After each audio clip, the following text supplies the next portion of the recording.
Sanibonani, mawumusha la ekhaya siyakwamukela hlala nathi usokozele wonke amaphupho esibe siwafunda. Ungabuza kwi-comment kanti-ke ikhona nencwadi yamaphupho iba u-500 sikuposela ngophepha. Phuthuma usubscribe ku-YouTube sichaza amaphupho. Usifollow yonke indawo, sinalo i-page ku-Facebook sichaza amaphupho. Namuhla sizokhuluma ngokuphupha ugunda ikhanda. Kunobuzile lapha kuma-comment uthi yena-ke ngokujwayelekile unokuphupha bemgunda ikhanda.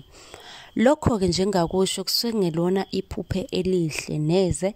Lokho kusuke kukhomba noma kubika ukuthi kunomuntu noma kunezitha ezama ukucutha amandla akho noma-ke zizama ukuthwebula idlozi lakho. Iphupho likanjalo kusuke kumele-ke ulisukumele, kube khona imithi-ke oyisebenzisayo, izinto oyisebenzisayo ukuyivikela ngoba kunomuntu ngenzeka ukuthi khona isiphiwo naso ngenzeka ukuthi kunomuntu okusebenzisela izinto engayilungile ofuna ukukuphuca wona lamandla onawo.